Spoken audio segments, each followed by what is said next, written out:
El saludo para todos. En el presente video se brindará una explicación acerca de la forma de desarrollar el ejercicio 4 de la tarea 1.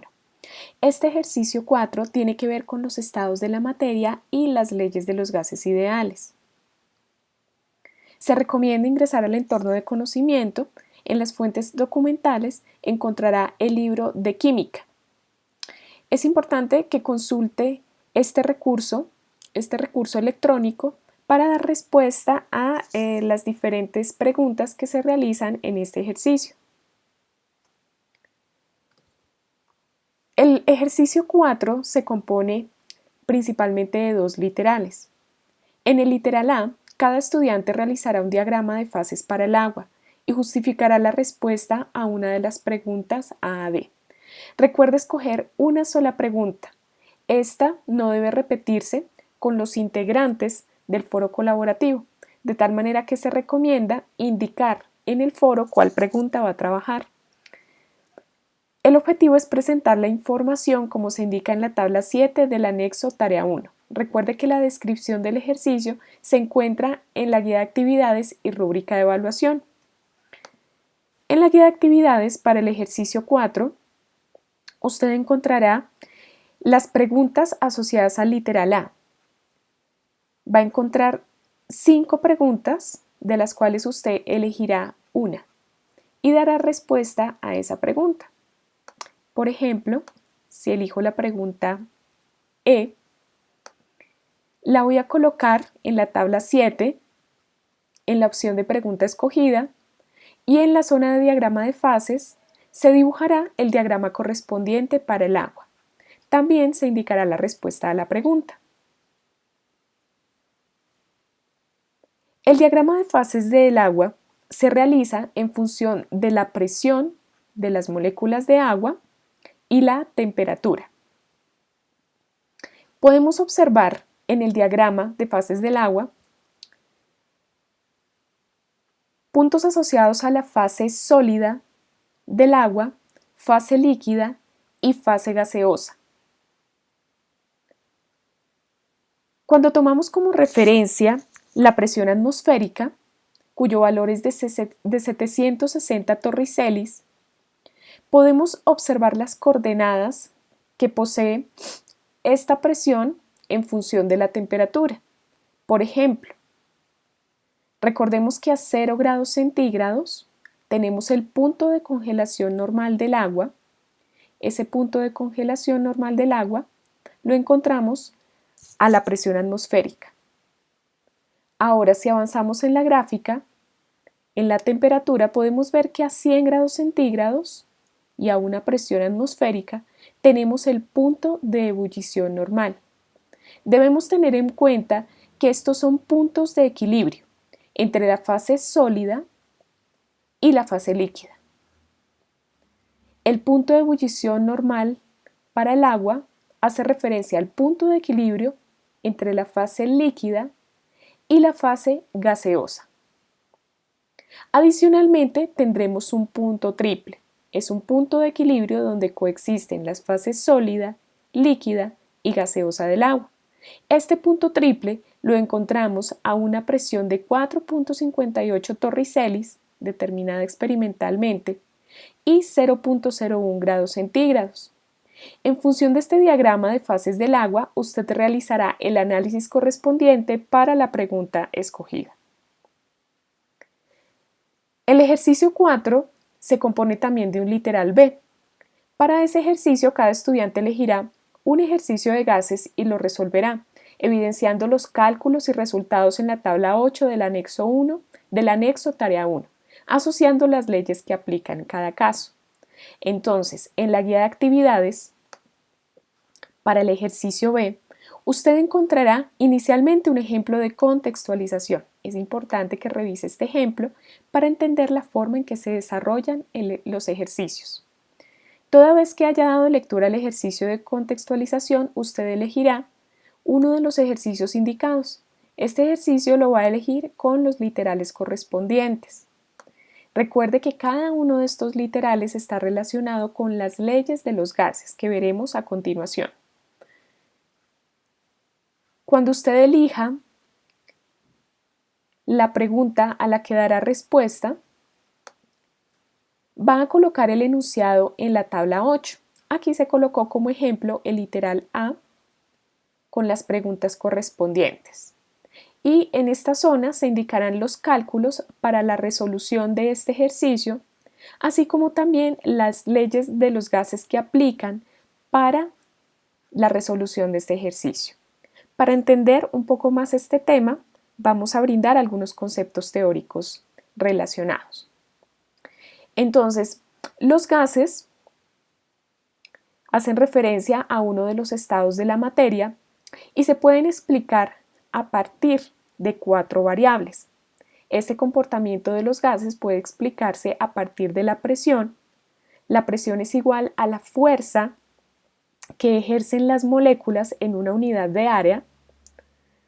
También puede explicarse el comportamiento a partir del volumen, que hace referencia al espacio ocupado por esas moléculas gaseosas. La temperatura, que es una medida de la energía cinética o del movimiento de esas partículas. Y los moles. Los moles hacen referencia a la cantidad de materia. Estos se refieren a una cantidad muy grande de moléculas o átomos.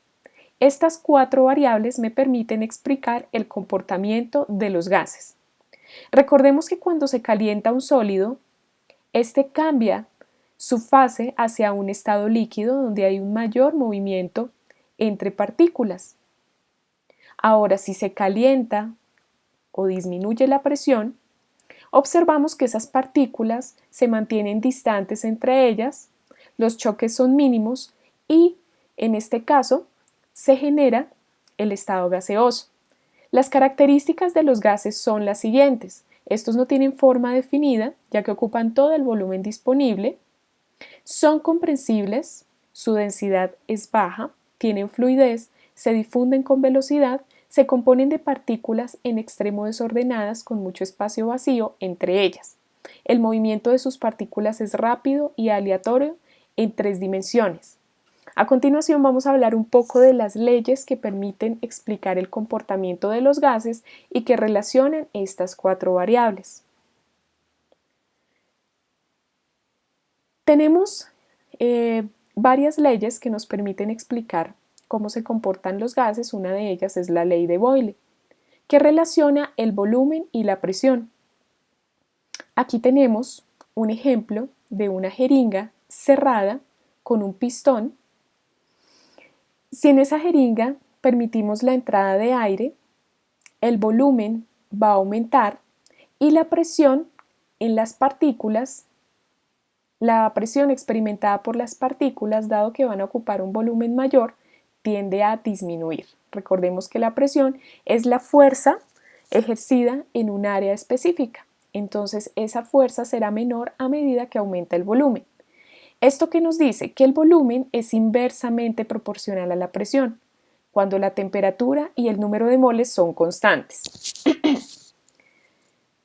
Si se experimenta un cambio de presión y volumen, nosotros podemos decir que esta presión que está dividiendo pasa al otro lado a multiplicar, de tal manera que tenemos un primer cambio de presión y volumen que sería P1 por V1, y cuando experimentamos un cambio de presión y volumen podemos decir que este va a ser igual o proporcional a P2 por V2. Esta expresión es conocida como la ley de Boyle. La ley de Charles relaciona el volumen y la temperatura. Aquí tenemos un ejemplo de un globo aerostático. Los globos aerostáticos funcionan con calor. En este caso, se puede llegar a encender un combustible y este combustible o este fuego permite que las moléculas de aire ocupen un mayor espacio y el globo empiece a ascender. En este sentido, cuando aumenta la temperatura del sistema, aumenta el volumen. Podemos decir entonces que para gases como el aire o otros gases, el volumen es directamente proporcional a la temperatura cuando la presión y el número de moles son constantes. En este sentido, la temperatura puede pasar hacia este lado a dividir, entonces tendríamos que el volumen 1 sobre la temperatura va a ser igual al cambio experimentado en el volumen, es decir, un volumen 2, dividido por la temperatura 2. Esta expresión es conocida como la ley de Charles. Tenemos también la ley de Avogadro. Esta relaciona los conceptos de volumen y número de moles. Se esperaría que a medida que aumenta el número de moles en un sistema, aumente también su volumen, de tal manera que esto explica su proporcionalidad, cuando la temperatura y la presión son constantes. El número de moles puede pasar a dividir esta expresión, de tal manera que cuando se efectúa un cambio de volumen y de número de moles, podemos decir que el volumen 1 sobre el número de moles 1 es igual al volumen 2 sobre el número de moles 2.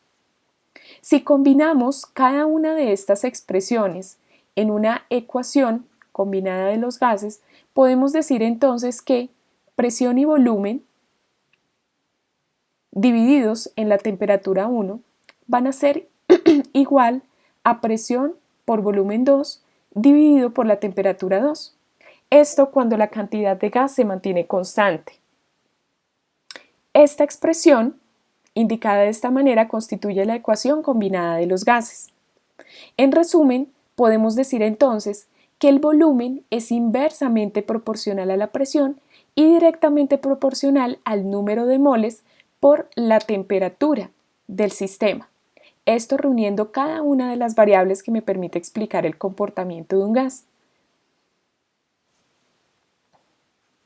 Podemos entonces desarrollar un ejercicio similar a los que se presentan en el ejercicio 4 de la tarea 1. Una muestra de gas ocupa 12 litros a la presión de una atmósfera. ¿Cuál será su volumen si la presión aumenta 2.4 atmósferas? Podemos observar en este ejercicio los siguientes datos. Vamos a tener un volumen 1, que es el volumen que ocupa el gas o la muestra de gas que se analiza. Tenemos también una presión inicial, que es de 1.2 atmósferas, y en el ejercicio nos indican que hay un cambio de presión a 2.4 atmósferas. Si observamos, esta corresponde al doble de la presión inicial, 2.4 atmósferas. La pregunta es cuál sería el volumen, en este caso el volumen 2, si la presión aumenta.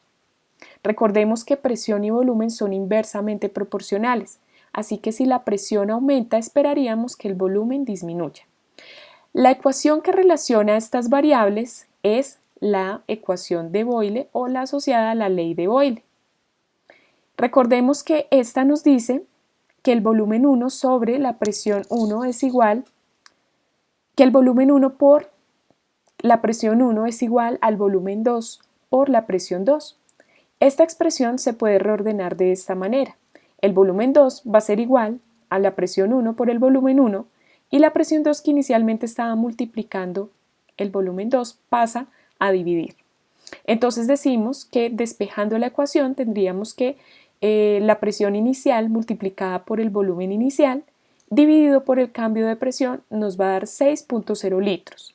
Y esto es consistente dado que un aumento de presión estaría reflejado en una disminución del volumen de 12 litros a 6 litros. Recordemos entonces la expresión que se había mencionado anteriormente, en donde se relacionaban las cuatro variables que permiten explicar el comportamiento de un gas. Entonces podemos decir acá que el símbolo de proporcionalidad puede reemplazarse por una igualdad y una constante de proporcionalidad. Para el caso específico de los gases ideales, esa constante ha sido denominada constante R o constante de Reynolds por su descubridor.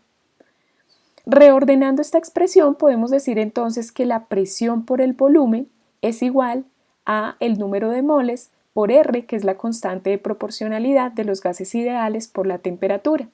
Esta es conocida como la ley de los gases ideales. Para poder determinar el valor de R, podemos utilizar las condiciones estándar de un gas, como por ejemplo el aire. Decimos que R, si lo despejamos de esta expresión, va a ser igual a P por B igual a N por T. Entonces, si tenemos en cuenta que tenemos una mol de gas, esa mol de gas en condiciones estándar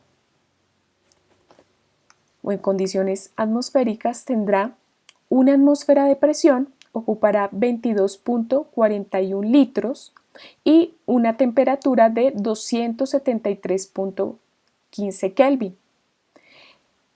Despejando esta ecuación tendremos entonces el valor de 0.082 litros por atmósfera sobre mol por Kelvin, y esta es conocida como la constante de los gases ideales. Este es un valor que se va a mantener constante en la aplicación de las leyes de los gases ideales. Para aplicar esta ecuación tenemos el siguiente ejercicio. ¿Qué presión en atmósferas ejercen 54.0 gramos de xenón en un matraz de 1 litro a 20 grados centígrados? Aquí debemos tener en cuenta qué variables tenemos en nuestro ejercicio o qué valores nos están brindando, y también antes de aplicar a la ecuación debemos tener en cuenta las unidades, ya que en la ecuación de los gases ideales tenemos unas unidades específicas para presión, volumen, para la cantidad de materia y para la temperatura. Entonces, las variables que tenemos o los valores que tenemos en este ejercicio son el volumen, que es igual a 1 litro, tenemos la temperatura, que es igual a 20 grados centígrados, que es la temperatura a la cual se encuentran los gramos de xenón, que es la muestra del ejercicio. Esta la pasamos a grados Kelvin, dado que las unidades de temperatura de Kelvin son las que utilizamos para despejar la ecuación. Entonces esto nos da un valor de 293. El número de moles es igual a, recordemos que el valor que nos dan en el ejercicio es de 54 gramos de xenón, así que debemos pasar esta cantidad a moles.